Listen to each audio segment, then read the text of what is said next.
Nah, jadi metode itu adalah cara yang teratur dan sistematis dalam mencapai tujuan. Nah, metode deduktif atau dikenal dengan silogisme Aristoteles merupakan metode pemerolehan pengetahuan melalui kesimpulan deduktif, yaitu kesimpulan yang diperoleh dari adanya pengetahuan atau dalil umum yang disebut premis utama atau premis mayor yang dijembatani oleh premis titian yang disebut juga dengan premis minor. Nah, menurut Burhanuddin, deduktif itu penalaran atau cara berpikir yang bertolak dari pernyataan yang bersifat umum, kemudian menarik kesimpulan yang bersifat khusus.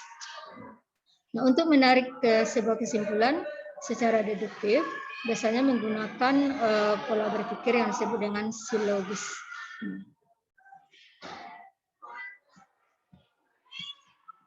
Nah, silogisme tadi tersusun dari dua pernyataan atau premis dan sebuah kesimpulan atau konklusi. Contohnya, semua manusia akan mati. Itu disebut dengan premis 1. Kemudian pernyataan kedua, Boni adalah manusia. Itu yang disebut dengan premis 2. Jadi konklusinya adalah berarti Boni akan mati. Nah, struktur dari silogisme itu terdiri dari seperti gambar berikut, yaitu ada premis mayor, premis minor. Nah, dari sana baru bisa ditarik kesimpulan. Berarti yang jadi premis mayornya dari contoh tersebut di atas itu manusia akan mati, semua manusia akan mati. Nah, premis minornya Boni adalah manusia, sehingga didapat konklusi Boni akan mati.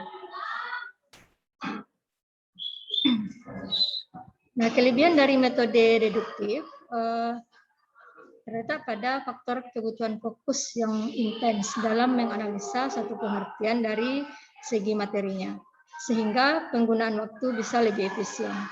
Selain itu, kesimpulan dari metode ini merupakan satu konsekuensi logis dari premis-premisnya, sehingga pada suatu penalaran yang baik, kesimpulan dapat menjadi benar manakala premis-premisnya benar. Sedangkan kelemahannya terletak pada aktivitas penarikan kesimpulan yang dibatasi pada ruang lingkup tertentu.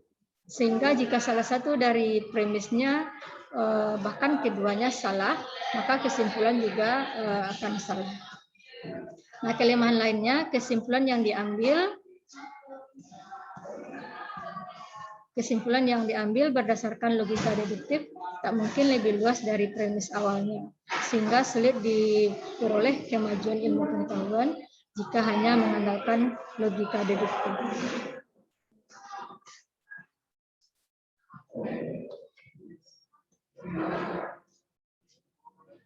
Untuk metode induktif akan dilanjutkan oleh Saudari Desi. Kepada Desi dipersilakan. Baiklah, terima kasih kepada moderator. Metode kedua yaitu metode induktif. Metode induktif ini merupakan metode dengan penarikan kesimpulan dari kasus-kasus individual nyata atau khusus ke kesimpulan yang bersifat umum. Penalaran induktif merupakan cara berpikir untuk menarik kesimpulan dari pengamatan terhadap hal yang bersifat partikular ke dalam gejala-gejala yang bersifat umum atau universal. Sehingga dapat dikatakan bahwa penalaran induktif ini bertolak dari kenyataan yang bersifat terbatas atau khusus, selalu diakhiri dengan statement yang bersifat kompleks dan umum.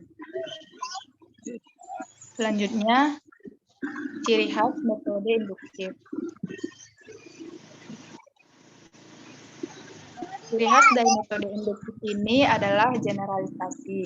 Generalisasi dapat dilakukan dengan dua metode yang berbeda. Yang pertama dikenal dengan istilah induksi lengkap. Induksi lengkap ini merupakan generalisasi yang dilakukan dengan diawali hal-hal partikular yang mencakup keseluruhan jumlah dari suatu peristiwa yang diteliti.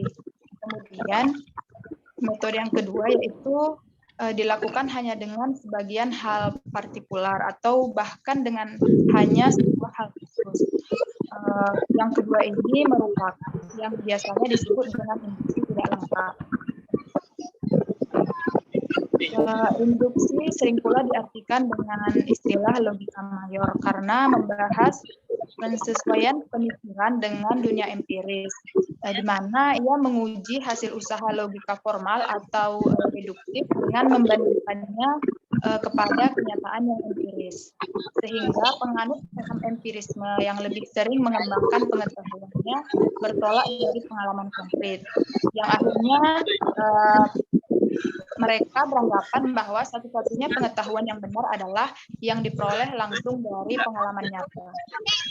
Dengan demikian, secara tidak langsung, penggiat aliran inilah yang menggunakan penalaran induktif, karena penalaran ini lebih banyak berpijak pada observasi indrawi atau empiris. Dapat saya sampaikan, saya kembalikan ke moderator.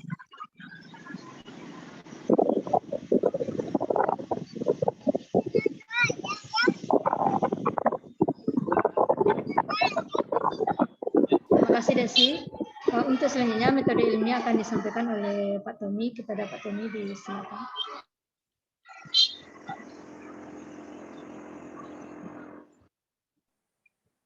Baik, terima kasih atas pertanyaan dari Bapak Putri sebagai moderator. Oke, di sini saya akan melanjutkan tentang metode ilmiah. Metode ilmiah merupakan suatu prosedur untuk mendapatkan pengetahuan yang disebut dengan ilmu. Tidak semua pengetahuan dapat disebut ilmu sebab ilmu merupakan pengetahuan yang cara mendapatkannya harus memenuhi syarat-syarat tertentu.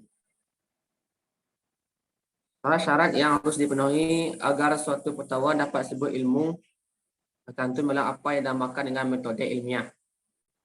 Maka ilmu itu merupakan cara yang mendapatkan atau hal yang membedakan antara pengetahuan dengan ilmu pengetahuan, maka terletak dari metode ilmiah yang digunakan. Secara umum, ilmu pengetahuan pasti menggunakan metode ilmiah dan pengetahuan tidak menggunakan metode ilmiah. Itulah perbedaan secara umum letak antara perbedaan antara pengetahuan dan ilmu pengetahuan. Selanjutnya, metode merupakan suatu prosedur atau cara mengetahui sesuatu yang mempunyai langkah-langkah yang sistematis atau berurutan. Selanjutnya, metodologi merupakan suatu pengkajian dalam mempelajari peraturan-peraturan dalam metode tersebut. Jadi metodologi atau metode ilmiah merupakan pengkajian dari peraturan-peraturan yang terdapat dalam metode ilmiah. Jadi metodologi ilmiah itu merupakan pengkajian secara mendalam hal-hal yang terdapat dalam metode ilmiah. Metodologi secara filsafat termasuk dalam apa yang disebut dengan epistemologi.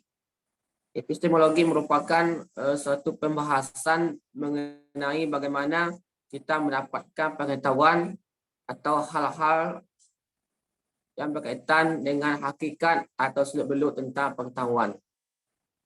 Unsur-unsur metode ilmiah, pertama ada namanya pola prosedural yang terdiri dari pengamatan, ada percobaan, ada pengukuran, survei, deduksi, induksi, analisis, dan lainnya.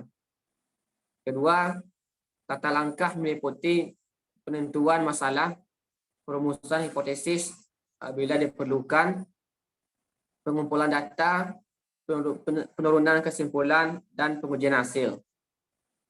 Terus berbagai teknik yang digunakan seperti daftar pertanyaan, wawancara, perhitungan, pemanasan, dan lain sebagainya. Reka alat meliputi timbangan, meteran, perapian komputer, dan lain sebagainya. Lanjut, Bu Eka. Selanjutnya, prosedur metode ilmiah. Tahap pertama adalah observasi atau pengamatan. Maka yang dimaksud sini adalah bahwa tahap ini berlangsung hanya sekedar melakukan pengamatan biasa. Tahap kedua adalah induksi. Dalam hal ini, pernyataan suatu observasi dinyatakan dalam bentuk pernyataan yang umum. Induksi dipermudah dengan menggunakan alat-alat bantu matematik dalam merumuskan serta mengumpulkan data-data empirik. Tahap ketiga adalah melaksanakan deduksi. Deduksi logisi, yaitu data-data empirik diolah lebih lanjut dalam suatu sistem runtun. Penyusunan sistem seperti ini juga tergantung dipergunakan dalam berbagai pengertian personal tertentu, yaitu bahasa muatan dalam rangka pembentukan teori ilmiah. Tahap keempat yaitu observasi eksperimental, yaitu pernyataan yang dimaksud untuk mengukuhkan pernyataan rasional dari hasil deduksi sebagai teori. Selanjutnya, Bu Eka. Selanjutnya kita lihat pada bagan. Ini yang merupakan bentuk bagan bagaimana proses kerangka dasar metode ilmiah. Metode ilmiah itu pertama terdapatkan melalui kesanah pengetahuan ilmiah. Nanti dari kesanah pengetahuan ilmiah lalu merumuskan perumusan masalah. Perumusan masalah ini nanti kita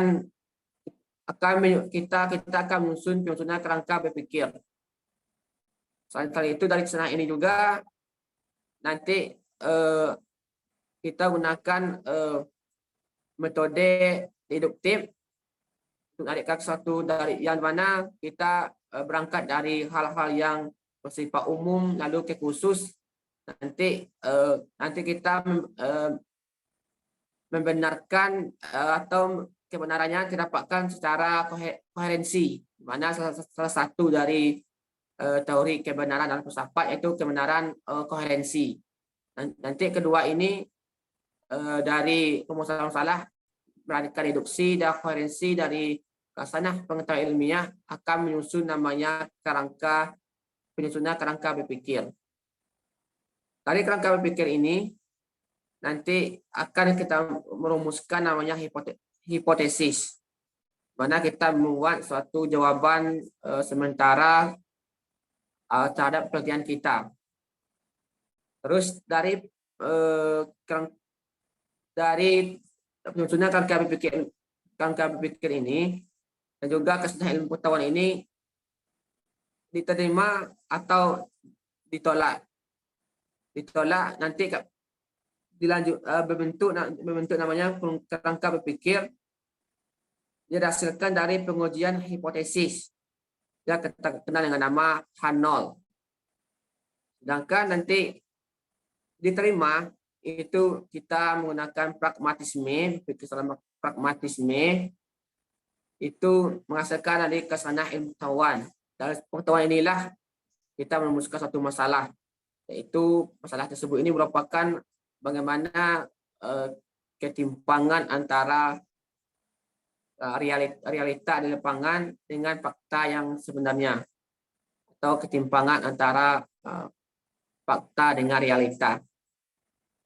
Nanti inilah bentuk kerangka dari metode dasar metode ilmiah.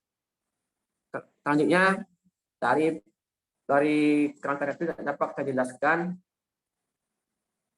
di mana salah satu metode ilmiah yang kita rujuk yaitu pendapat Aristoteles, di mana langkah-langkahnya ini pertama ada perumusan masalah yang tadi dijelaskan di atas. Yang kedua ada penyusunan kerangka berpikir dalam pengajuan hipotesis. Terus perumusan hipotesis, pengujian hipotesis apakah diterima atau ditolak tadi, dan terakhir ada namanya penarikan kesimpulan. Selanjutnya Bu Eka. Oke. Mengutip dari buku Surya Sumantri dalam artikel dari Sabari 2011 menyampaikan ada 6 kerangka dasar prosedur ilmiah. Yang pertama, sadarkan adanya masalah dan perumusan masalah.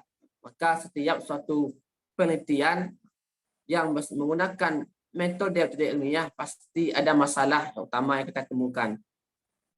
Ketika manusia menemukan beberapa kesulitan alam menghadapi dunia secara akal, maka manusia menciptakan masalah dan mengajukan suatu pernyataan yang menurut alam pikirnya dapat jawab dunia terdiri dari fakta dan kejadian yang terpisah-pisah dan banyak. Khususnya pengamatan dan pengumpulan data. Tahap ini merupakan suatu yang paling dikenal dalam metode ilmiah karena banyaknya kegiatan ilmiah yang diarahkan pada pengumpulan data. Pengumpulan data dalam ilmiah baik itu dari observasi, dari wawancara, dokumentasi, dan lain sebagainya. Penyusunan dan klasifikasi data. Tahap ini menekankan pada penyusunan fakta dalam kelompok-kelompok, jenis-jenis, dan kelas-kelas dalam cabang-cabang ilmu, usaha untuk mengidentifikasi, menganalisis, dan membandingkan dengan fakta-fakta yang disebut dengan taksonomi. Hal ini lebih spesifiknya bisa kita lihat dalam teknik menjamin keabsahan dari data kualitatif. Perumusan hipotesis. Hipotesis merupakan pernyataan sementara tentang hubungan antara variabel. Hubungan ini diajukan dalam bentuk dugaan kerja atau teori yang merupakan dasar dalam menjelaskan kemungkinan hubungan tersebut. Keempat, deduksi dan hipotesis. Hipotesis sebagai langkah penyusunan pernyataan yang logis menjadi dasar untuk menarik kesimpulan atau deduksi mengenai hubungan variabel-variabel tertentu yang diselidiki. Kelima, tes dan pengujian kebenaran. Pengujian kebenaran ilmu berarti mengetes alternatif hipotesis dengan pengamatan kenyataan sebenarnya atau melalui eksperimen atau percobaan. Ini beberapa saya mencoba mengangkat suatu metode ilmiah yang terkenal dalam filsafat. Pertama ada namanya metode ilmiah Popper. Popper ini merupakan salah satu ilmuwan dalam filsafat, yang mana di sini dia membuat suatu ide ilmiah dalam membandingkan metode mengikuti teori belajar induktif. Si Popper menuangkan idenya dalam bentuk dua asas. Pertama, pendidikan tidak boleh dimulai dengan usaha observasi dan tidak memihak, tetapi justru harus fokus pada suatu persoalan. Penelitian harus bertanya apa masalahnya. Kedua, usaha untuk menemukan suatu solusi yang terbaik tidak boleh merupakan usaha hati-hati untuk berpegang pada fakta, tetapi harus merupakan usaha untuk menggabungkan dengan yang berani, yang dikritisisme yang tajam. Artinya si Popper ini merupakan metode ilmiah yang sangat berkembang dalam filsafat, di mana metode ilmiah si Popper ini juga banyak dipegang oleh ilmu filsafat karena dianggap merupakan metode ilmiah yang sangat signifikan untuk memajukan ilmu pengetahuan. Terusnya ada metode ilmiah Thomas Kuhn ini. Kalau di suatu buku artikel itu lebih revolusi ilmiah, tapi ada juga menyebutkan dalam metode ilmiah. Tetapi di sini saya mencoba menyambungkan keduanya, ya, mengasukkan metode ilmiah. Walaupun dalam buku revolusi itu ada mengatakan dia mempelopori revolusi ilmiah, bukan metode ilmiah. Bisa di sini memasukkan satu ke metode ilmiah. Kan merupakan salah satu filosof sains yang menekankan pentingnya syarah sains dalam perkembangan sains. Dengan syarah sains, ilmuwan akan memahami kenyataan sains dan aktivitas sains yang sesungguhnya.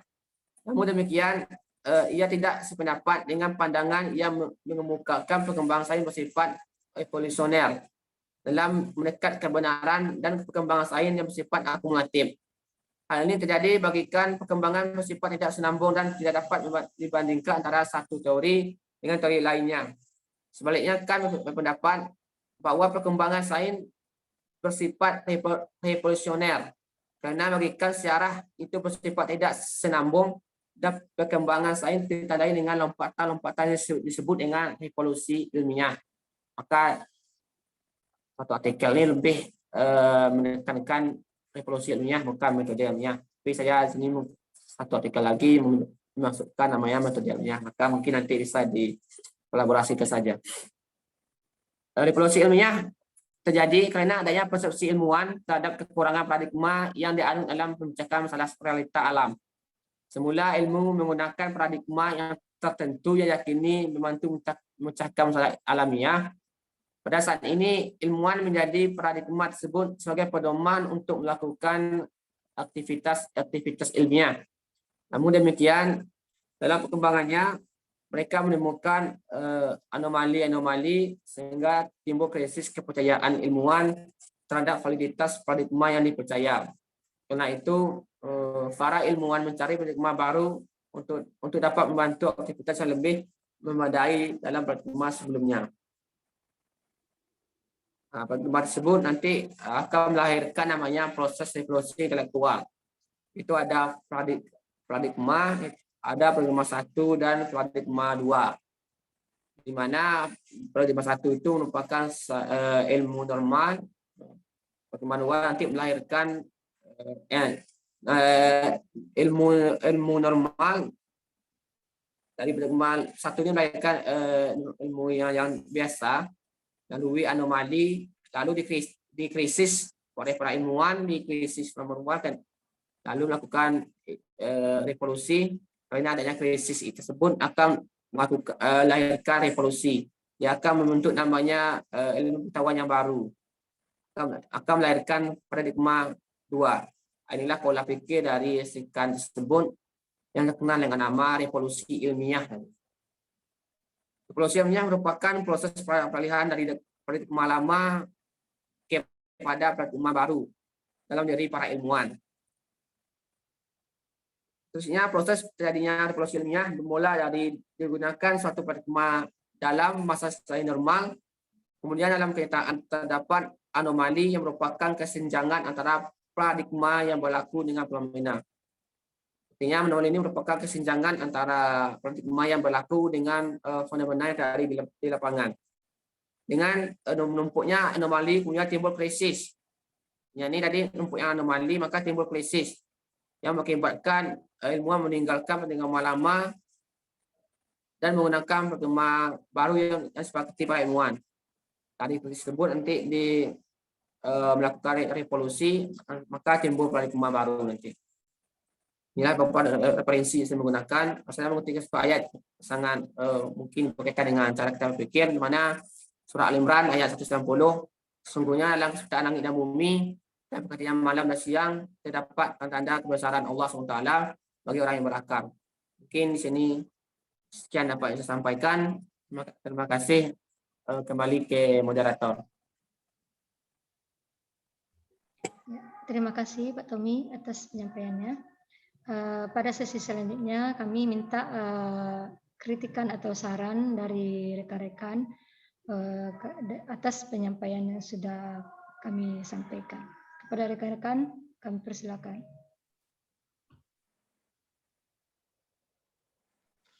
Izin Bu Eka. Silakan Pak Rapi. Terima kasih Bu Eka. Assalamualaikum warahmatullahi wabarakatuh. Waalaikumsalam. Mohon diketik ya Bu Eka di PPT-nya supaya jelas sekalian. Ya, terima kasih kelompok penyaji. Kali ini saya Raffi Ferdian dari kelompok 1 akan memberikan sedikit saran dari yang telah disampaikan oleh kelompok penyaji pada presentasinya. Sangat menarik ya pembahasan dari kelompok penyaji hari ini itu mengenai metode induktif, deduktif, dan juga metode ilmiah. yang ingin saya sarankan dari presentasi yang telah disampaikan oleh kelompok penyaji itu yang pertama, lebih bagusnya kelompok penyaji mengaitkan metode deduktif dan induktif yang telah disajikan itu dengan beberapa aliran filsafat yang sudah kita ketahui itu. Yang pertama yang terkenal itu kan ada rasionalisme dan empirisme gitu. Mungkin kelompok penyaji bisa juga lihat di buku Yuyun ya yang ilmu dalam perspektif itu sangat jelas sekali disampaikan di sana adanya masing-masing aliran itu berperan dalam metode keilmuan gitu. Baik rasionalisme dan juga empirisme, di mana induktif dan deduktif itu dapat kita lihat bagaimana peranannya. Nah, kemudian yang mungkin dijelaskan juga di poin yang ketiga itu kelompok penyaji menjelaskan mengenai metode keilmuan, metode ilmiah gitu. Nah, harus ditegaskan juga di sana bahwasannya metode ilmiah atau metode keilmuan itu merupakan kombinasi antara rasionalisme dan empirisme, kombinasi antara pendekatan deduktif dan juga induktif. Ya, beberapa langkah-langkah yang ada pada metode ilmiah itu ada pendekatan induktif, dan juga ada juga pendekatan deduktif. Nah, contohnya pada langkah atau tahapan hipotesis itu kita kenal dengan pendekatan deduktif. Nah, saya rasa mungkin itu saran dari saya untuk presentasi atau pembahasan kita pada diskusi kali ini terkait metode deduktif, induktif, dan metode ilmiah. Dan juga lebih bagus juga ya ada di buku Yuyun juga saya baca juga bahwasanya pada masing-masing metode itu ada kritik yang disajikan gitu, kritik terhadap rasionalisme, kritik terhadap empirisme, dan juga kritik terhadap metode ilmiah. Nah, salah satu poin yang pentingnya itu bahwasannya metode ilmiah itu juga akan tetap terus-menerus berubah dan bisa saja dan ada juga peluangnya nanti bahwasannya ada metode atau kegiatan keilmuan lain yang membuat kita tidak hanya menggunakan metode ilmiah, tetapi sampai sekarang masih yang kita kenal itu dan yang masih digunakan itu adalah metode ilmiah. Nah, dan itu salah satu poin kritik terhadap metode ilmiah atau metode keilmuan yang ada disajikan dalam buku ini. Nah, terima kasih. Saya kembalikan kepada moderator. Assalamualaikum warahmatullahi wabarakatuh. Waalaikumsalam. Terima kasih Pak Rapi. Untuk tanggapan Pak Rapi akan kami diskusikan kembali nantinya. Untuk selanjutnya, jika ada rekan-rekan yang masih memberikan kritikan atau saran, kami persilakan.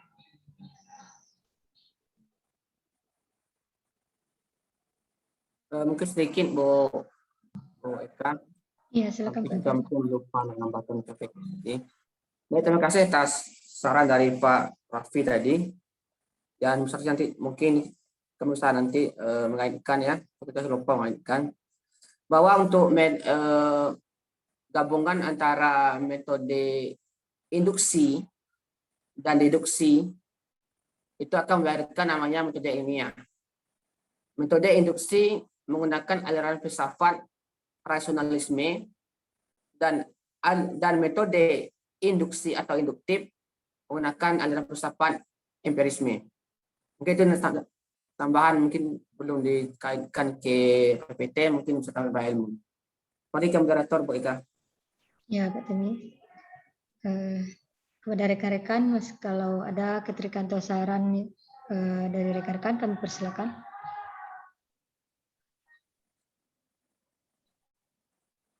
Sepertinya tidak ada. Karena tidak ada kritikan dan saran, kita lanjutkan ke sesi berikutnya, yaitu berupa pertanyaan yang akan kita diskusikan pada kali ini. Jika ada rekan-rekan yang ingin memberikan pertanyaan terhadap penyampaian kami, dipersilakan.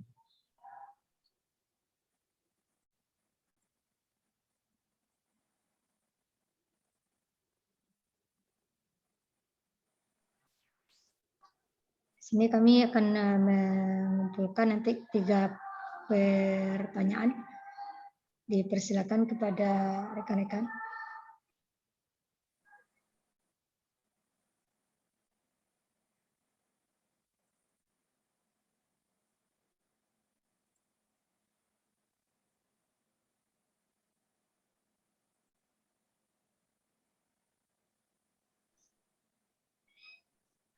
Sekali lagi. Izin bertanya Bu Eka. Ya, silakan Bari. Baik, terima kasih Bu Eka atas kesempatannya. Jelas suara saya, Bu?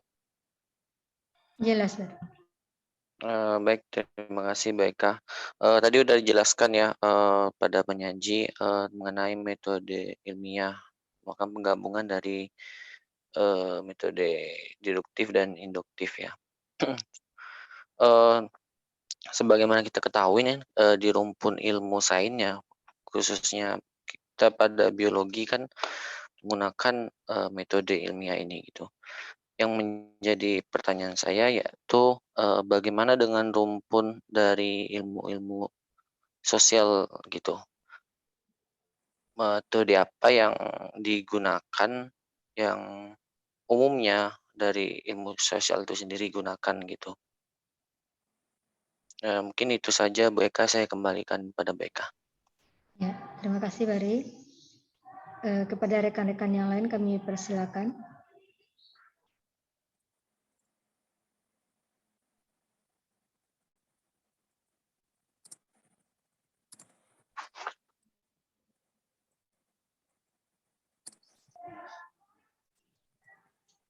Silakan kepada Bapak Ibu yang lain. Jika masih ada pertanyaan.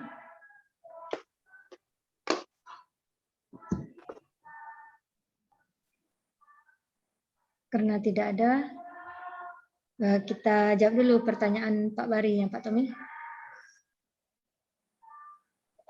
Ditampung dulu, Bu. Ya. Silakan pada Bapak Ibu yang lain jika masih ada pertanyaan.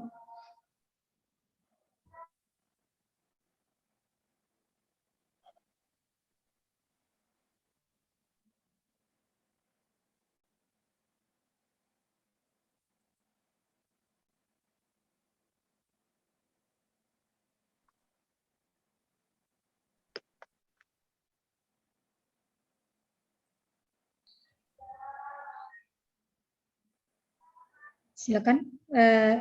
Sekali lagi kami minta kepada Bapak Ibu untuk memberikan pertanyaan tentang materi yang kami sampaikan.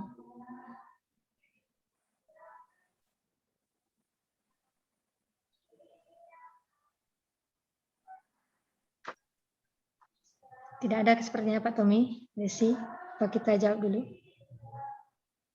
Oke, jawab aja Bu. Ya, silakan Pak Tommy. Terima kasih atas penjelasan dari Ibu Eka kepada kami sebagai ini untuk menjawab pertanyaan dari Pak Bari. Mana dalam ilmu sains atau khususnya dalam biologi itu kita menggunakan namanya metode ilmiah.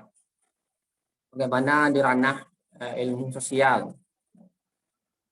Saya juga mengutip suatu artikel ini juga menggunakan referensi yang digunakan oleh John Sabari, merupakan artikel tahun 2011 tentang indeks Sinta yang mencoba menulis metode ilmiah dalam ilmu sosial. Dalam abstraknya, kajian penelitian ini bertujuan untuk mengetahui lebih mendalam bagaimana metode ilmiah dalam studi ilmu sosial. Secara spesifik, dia menggambarkan data kritisnya, maka terhadap hubungan objek metode diperoleh gambaran bahwa prosedur kinerjanya ilmu sosial menggunakan metode linear atau persepsi, konsepsi, dan prediksi. Dan untuk mengungkapkan kebenarannya, kita menggunakan metode kuantitatif dan metode kualitatif. Di sini dapat kita tarik benang merahnya bahwa dalam ilmiah dalam ilmu sosial itu menggunakan metode linear yang disandingkan nanti juga metode ilmiah Pak Bari. Nah, ada metode kuantitatif dan metode kualitatif. Artinya di sini dia menggunakan dua metode linear, bisa itu persepsi nanti, konsepsi atau prediksi, dan untuk mengungkapkan kebenarannya dia menggunakan metode kuantitatif dan kualitatif. Untuk kita tahu bahwa metode kuantitatif itu mesti ada namanya nanti perumusan hipotesis. Terus itu lahirkan dari metode ilmiah. Artinya dalam ilmu sosial itu juga menggunakan metode ilmiah. Di samping metode linear tadi yang dikutip dari artikel si John Sabari ini juga menggunakan metode ilmiah disebut dengan metode kuantitatif dan kualitatif. Karena metode itu juga merupakan gabungan dari metode ilmiah. Mungkin itu Bu Eka untuk jawabannya. Ya. Dan terima kasih kembali ke moderator. Ya, terima kasih Pak Tommy.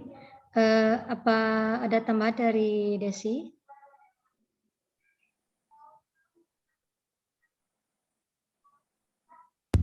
Juga.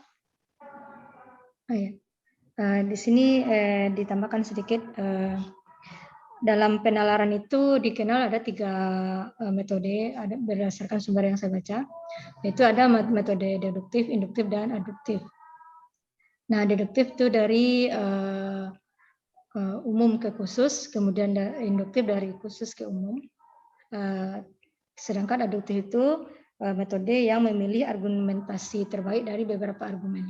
Nah, metode ilmiah itu gabungan dari ketiga-tiganya, sehingga baik di ilmu sains dan ilmu sosial tentu saja menggunakan metode ilmiah untuk memperoleh kebenaran atau pengetahuan.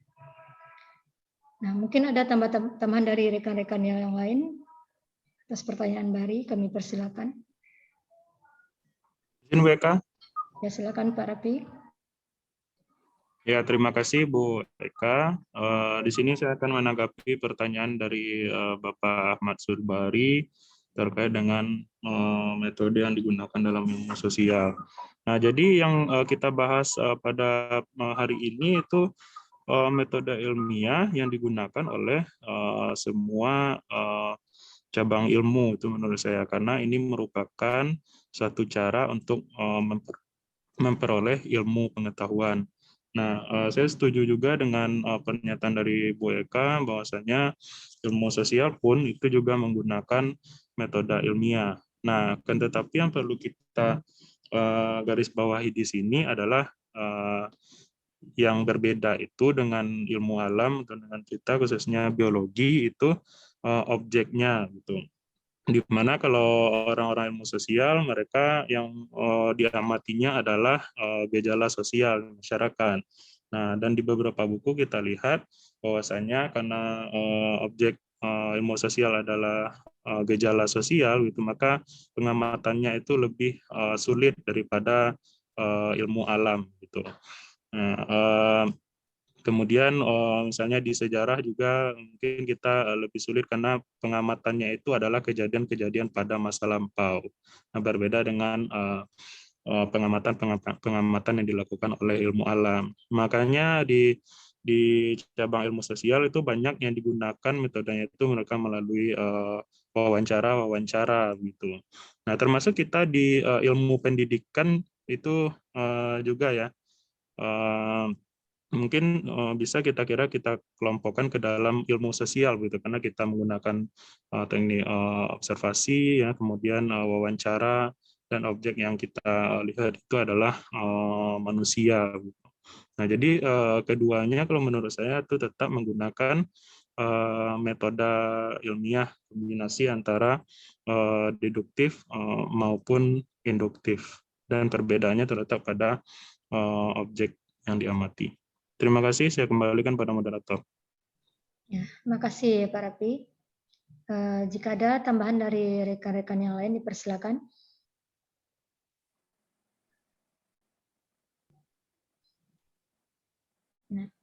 Karena tidak ada, dikembalikan kepada Bari. Bagaimana dengan jawaban dari pertanyaan Bari? Baik, terima kasih Mbak Eka. Izin menanggapi Mbak Eka atas jawaban yang telah Pak Tommy, Pak Raffi berikan. Ya. Tadi menjelaskan metodenya ilmiah juga gitu, Pak. Saya bagaimana kalau gini? Dalam ilmu sosial kan ada orang hanya mengumpulkan data, tiba-tiba orang tidak butuh dengan pengujian, sementara metode ilmiah kan ada pengujian. Saya contohkan misal ada survei gitu kan, terus dapatlah datanya dikumpulkan, langsung orang kan langsung mengambil kesimpulan atau memprediksi data itu gitu. Nah, jadi yang saya tangkap justru mungkin ada dari metode ilmiahnya ada yang kurang gitu. Gitu, Bu Eka yang saya tanggapi, Bu Eka. Ya. Baik, ada tanggapan Pak Tommy? Saya tanggapi Ibu. Ya. Terima kasih atas kesempatannya. Tadi Pak Bari menanggapi dalam ilmu sosial akan satu ranah yang itu seperti survei ya Pak Bari ya. Misalkan survei elektabilitas calon presiden 2024. Kemudian survei atau dalam penelitian sebelum ke survei ya, dalam penelitian kualitatif untuk menjamin keabsahan data itu namanya teknik triangulasi, menjamin keabsahan data tersebut. Salah satunya itu teknik triangulasi menggunakan semua dalam penelitian kualitatif baik ilmu sosial, ilmu alam itu menggunakan umumnya ya. Di samping ada analisis taksonomi juga, analisis taksonomi yang sering digunakan pasti teknik analisis teknik menjamin keabsahan data itu triangulasi. Karena dia membandingkan antara mana observasi pengamatan nanti rekomendasi dia mengambilkan 3 teknik pengumpulan data yang memadukan antara observasi, wawancara, dokumentasi. Yang menggabungkan itu yang dalam cara yang menjamin keabsahan data. Kalau untuk masalah survei itu sebenarnya itu juga telah menggunakan metode ilmiah Pak Bari. Dia itu mesti ada menggunakan hitungan yang statistik dan menggunakan errornya misalkan errornya 2% misalkan 2. Mesti ada errornya, itu survei itu mesti ada errornya. Ada menggunakan errornya ada 2%, 3%, 1%, misalkan mesti ada menggunakan error. Maka dari situ telah menerapkan satu metode ilmiah. Telah menerapkan metode ilmiah, tetapi ya walaupun ilmiah tadi ya sesuai dengan suatu pendapat dari Jujun Sumantri juga pasti orang mengkritisinya. Orang mengkritik ini misalkan survei aja misalkan survei elektabilitas calon presiden 2024 misalkan dengan menggunakan trial errornya 2% misalkan survei LSI maka survei Indonesia misalkan ya saya bukan menggunakan politik ya misalkan Anies Baswedan 24% misalkan Prabowo Subianto 26%. Setiap lembaga survei itu menggunakan metode yang digunakan. Dia menggunakan hitungan statistik dan menggunakan berapa error atau trial and error yang digunakan dalam penelitian tersebut. Maka penelitian tersebut yang survei itu juga menggunakan metode ilmiah. Setiap namanya penelitian survei, namanya penelitian itu telah tercantum atau telah mengadopsi namanya metode ilmiah. Tetapi untuk ya kebenarannya tergantung lagi kepada kita. Misalkan dari survei kan lebih mengambil sampel saja. Misalkan mengambil sampel di daerah A, misalkan dari penduduknya 5.000 diambil 3.000 misalkan. Sampai B penduduknya 5.000 diambil 3.000. Lebih ke bagian dari populasi tersebut ambilkan. Tidak keseluruhan itu yang di umumnya, tidak keseluruhannya yang diambil pada sampel tersebut. Mungkin itu Bu Eka untuk tanggapan Pak Bari. Mungkin ada tambahan dari makalah atau di bagian lainnya supaya tidak diskusi yang menarik. Mungkin Pak moderator. Terima kasih Pak Bu Tommy. Eka. Ya. Jika ada tambahan dari rekan-rekan dipersilakan. Izin Bu Eka. Ya, Pak Rafi, silakan. Ya, terima kasih Bu Eka. Saya menanggapi dari tanggapannya Pak Bari bahwasanya pada ilmu sosial tidak ada yang kurang dari tahapan yang mereka lakukan. Mereka tetap menggunakan metode ilmiah, sama halnya dengan ilmu alam, mulai dari merumuskan masalah sampai kepada kesimpulan. Nah, akan tetapi kalau kita di ilmu alam mungkin kita merasa kita ada eksperimen, ya, kita ada melakukan penyelidikan, ya, sehingga dengan beberapa tahapan-tahapan metode ilmiah yang dilakukan oleh ilmu sosial itu kita merasa ada hal yang kurang. Kenapa? Hanya dengan seperti itu penelitiannya bisa disebut penelitian. Nah, kalau kita berbicara seperti ini, mungkin kita bisa mengundang kalangan dari ilmu sosial bisa marah ini. Nah, jadi eksperimen yang mereka lakukan itu, mereka juga ada melakukan penyelidikan. Kalau kita di ilmu alam, kita punya laboratorium khusus untuk melakukan penelitian kita. Nah, sementara mereka yang di ilmu sosial, laboratorium mereka itu adalah masyarakat, gitu. Nah, mereka mengamati gejala-gejala sosial, gitu. Kalau di sejarah mereka meneliti sejarah, gitu kan. Di ilmu politik dia meneliti aktivitas-aktivitas politik, begitu kan.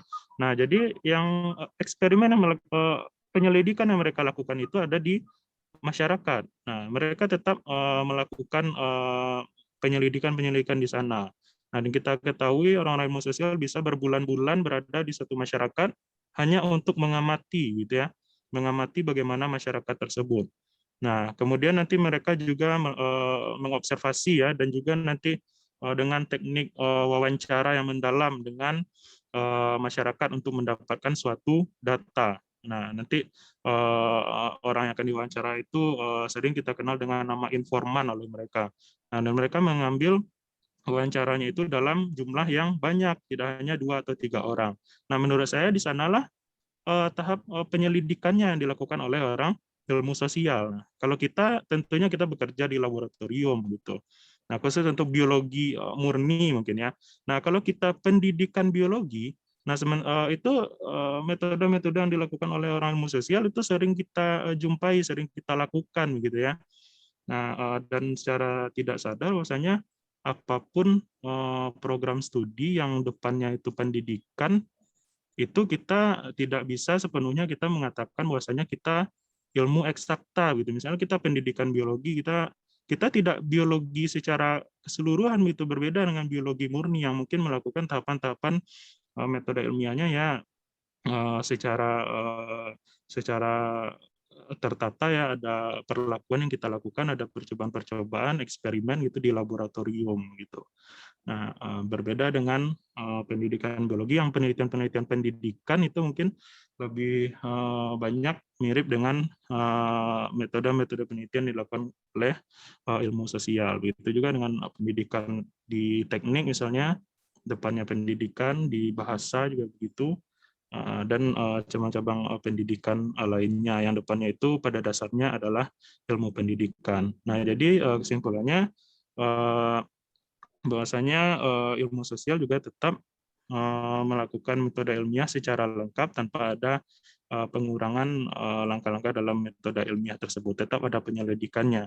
Tempatnya terutama berbeda. Kalau kita di laboratoriumnya ada ruangan khusus yang kita sebut sebagai lab gitu, ya. Sementara di ilmu sosial ya laboratoriumnya menurut saya itu adalah masyarakat. Ya, terima kasih, saya kembalikan pada Bu Ika. Terima kasih Pak Rapi. Berarti tetap menggunakan baik ya sains dan ilmu sosial tetap menggunakan metode ilmiah. Yang berbeda itu dari objeknya, kemudian dari pengumpulan datanya mungkin juga ada perbedaan, dan dari pengolahan datanya juga caranya ada yang berbeda. Kami kembalikan ke Bari. Bagaimana Bari?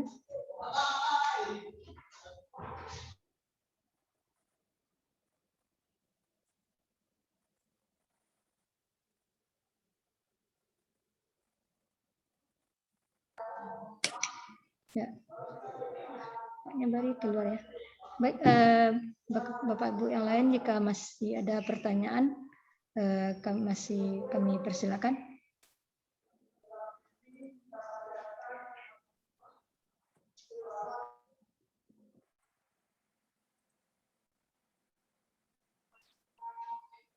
Sekali lagi, jika masih ada pertanyaan dari rekan-rekan, kami persilakan.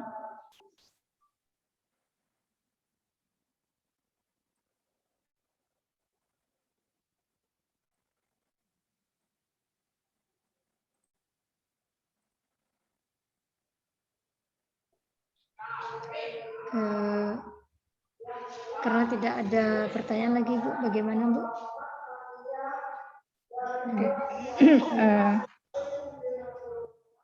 Mungkin sudah paham semua ya. Jadi kayak kita bahas aja lah sedikit, saya ulas, saya tambahkan juga mungkin apa yang sudah disampaikan oleh kelompok 4 dan juga jawaban-jawaban yang sudah diberikan untuk satu pertanyaan tadi. Sebetulnya apa yang disajikan pada hari ini adalah lanjutan dari materi kita minggu lalu, ya, di mana minggu lalu kita sudah berbicara mengenai apa namanya? Epistemologi. Iya, epistemologi. Jadi epistemologi minggu lalu sudah jelas bahwa adalah aspek atau kajian dari filsafat ilmu yang membahas bagaimana cara mendapatkan ilmu yang benar, kan gitu ya.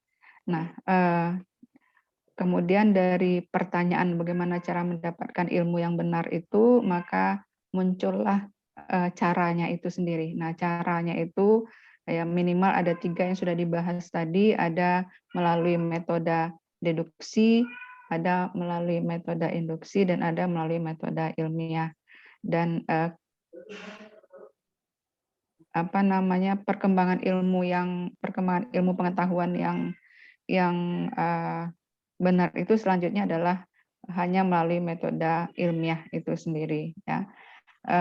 Kenapa? Karena di dalam metode deduksi dan metode induksi itu ada kelemahan-kelemahan di dalam mengungkapkan kebenaran. Nah, apa kelemahannya di dalam metode deduksi, di mana dia tidak bisa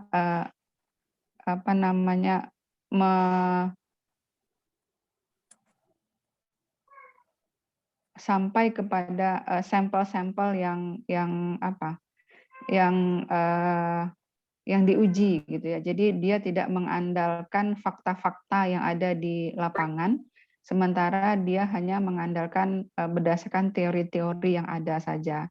Nah, jadi semakin menyempit sehingga tadi juga disampaikan oleh kelompok 4 bahwa susah untuk mendapatkan perkembangan ilmu kalau menggunakan metode deduksi, karena dia memang berlandaskan kepada teori yang ada.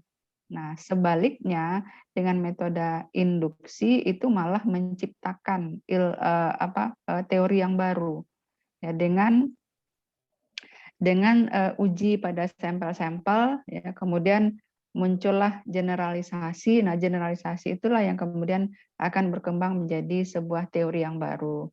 Tetapi kelemahannya tentu adalah teori yang baru itu bisa saja nanti menjadi sebuah teori yang salah, karena dia berdasarkan kepada data-data yang kecil. Nah, bagaimana supaya dia tidak menjadi salah teorinya itu tentu harus diperbesar datanya. Jadi Makanya di dalam pengambilan data untuk penelitian, kenapa dianjurkan mengambil data yang besar supaya alfa atau errornya itu menjadi semakin kecil. Semakin data yang diambil itu semakin mendekati kepada populasinya.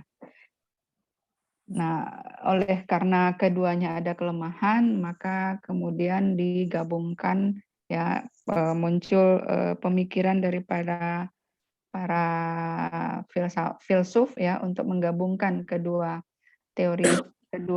metode tadi untuk mendapatkan sebuah metode yang dirasa cukup saling menutupi kelemahan-kelemahan itu tadi. Walaupun sebetulnya metode ilmiah itu sendiri tidaklah merupakan metode yang statis ya. Dia terus berkembang juga, sehingga di dalam metode ilmiah itu sendiri nanti akan kita temui ada penelitian yang menjurus kepada metode kuantitatifnya, ada penelitian yang menjurus kepada metode kualitatif ya. Tadi yang ditanyakan oleh Pak Bari, penelitian di bidang sosial itu seperti apa? Apakah itu termasuk pada metode ilmiah? Jawabannya iya, tetapi dia lebih kental dengan metode kualitatif. Kalau ditanyakan apakah dia punya hipotesis, kadang-kadang memang tidak ada hipotesis, karena dia metode kualitatif itu berdasarkan kepada pengamatan fakta tanpa diberi perlakuan gitu ya, tanpa diberi perlakuan. Jadi misalnya melihat kondisi sosial budaya masyarakat Mentawai misalnya. Nah, itu kan tidak ada perlakuan yang disengaja diberikan di situ. Ya, tetapi yang diamati memang adalah perlakuan yang mungkin sudah berabad-abad yang lalu, dan itu terus, tradisi itu terus dipakai. Nah, itu saja. Sementara kalau di dalam penelitian eksperimen memang ada satu perlakuan tertentu yang diberikan, dan kemudian sampel-sampel tadi dikontrol secara ketat. Nah, misalnya kalau di dalam penelitian biologi itu pengaruh dari, ya seperti penelitian saya saat ini, pengaruh dari pemberian kulit manis terhadap ekspresi gen DAZ, nah gitu ya. Jadi artinya adalah apa yang harus dikontrol. Nah, umur tikusnya harus sama, berat tikusnya minimal harus dalam rentangan sekian, kemudian dia harus sama-sama sehat semuanya. Sehingga apa yang diberikan perlakuan itu memang bukan akibat pengaruh yang lain, memang semata-mata adalah akibat pengaruh dari perlakuan itu sendiri. Nah, sementara kalau di masyarakat itu tidak bisa dikontrol. Ada masyarakat yang merokok, ada masyarakat yang umurnya sudah 70, ada masyarakat yang umurnya masih 40, ada masyarakat yang umurnya masih bayi gitu ya. Dan kalau dilihat perilaku gitu tentu akan berbeda-beda sesuai dengan tingkatan umur, sesuai dengan pengalaman. Nah, jadi memang tidak ada perlakuan khusus yang diberikan. Namun kenapa itu dikategorikan sebagai cara mengambil datanya tergolong kepada metode ilmiah juga, karena memang nanti mereka membahasnya mengkaitkan dengan teori-teori yang ada juga gitu. Nah, ketika mengkaitkan dengan teori yang ada, itu pasti jatuhnya kepada metode ilmiah ya. Kalau dia hanya metode deduktif saja, maka tidak ada mengkaitkan di dalam pembahasan itu dengan teori yang relevan lagi. Nah, sama juga dengan metode induktif ya, dia tidak ada mengkaitkan dengan teori-teori yang banyak itu tadi. Namun di dalam penelitian sosial tetap saja harus mengkaitkan dengan teori-teori yang relevan yang kemudian akan membawa pembahasan itu menjadi sesuatu yang bisa pada akhirnya melahirkan teori baru kembali. Nah, itulah yang menyebabkan di penelitian sosial juga merupakan pengambilan datanya adalah melalui metode ilmiah. Tadi kan ada Pak Tommy juga sudah menjelaskan ada pendapat dari Thomas Kuhn ya, bukan Thomas Kahn kalau saya tidak salah, Thomas Kuhn orang bacanya. Bahwa terjadi revolusi di dalam metode ilmiah gitu ya. Jadi memang seperti itulah dia. Jadi ada yang fokusnya kepada metode kuantitatif, ada yang fokusnya kepada metode kualitatif ya, metode survei dan segala macam. Itulah aneka ragam di dalam metode ilmiah, tapi semuanya itu masih dalam ruang lingkup metode ilmiah. Karena apa? Alasannya adalah karena dia selalu mengkaitkan dengan teori-teori yang relevan dan kemudian menciptakan teori baru dari hasil penelitian yang mereka dapatkan. Itu tambahannya. Mudah-mudahan dari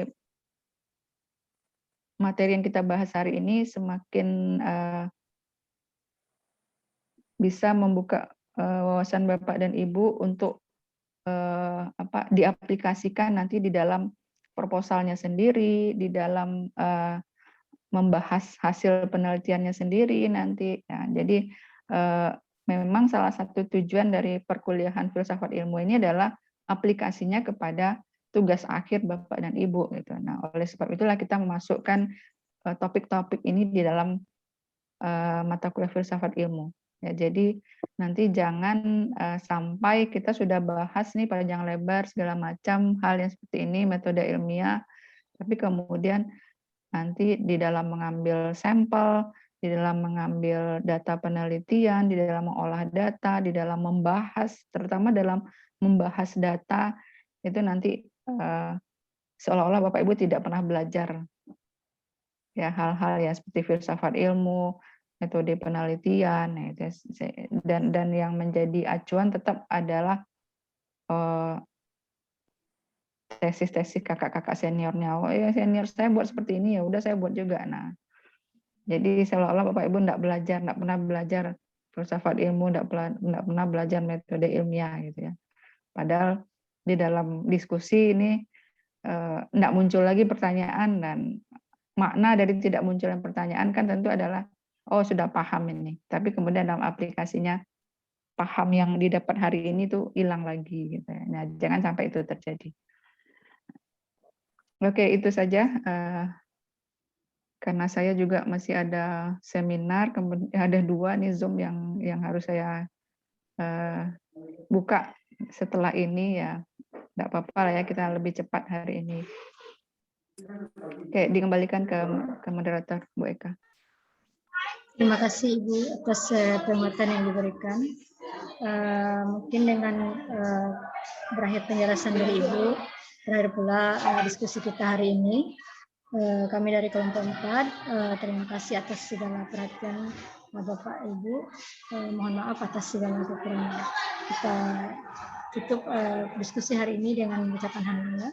Alhamdulillah. Assalamualaikum warahmatullahi wabarakatuh. Waalaikumsalam warahmatullahi wabarakatuh. Saya live ya, Bapak Ibu. Terima kasih, Bu. Terima kasih. Yuk. Mau nanti dikirim link recordnya Bu Eka.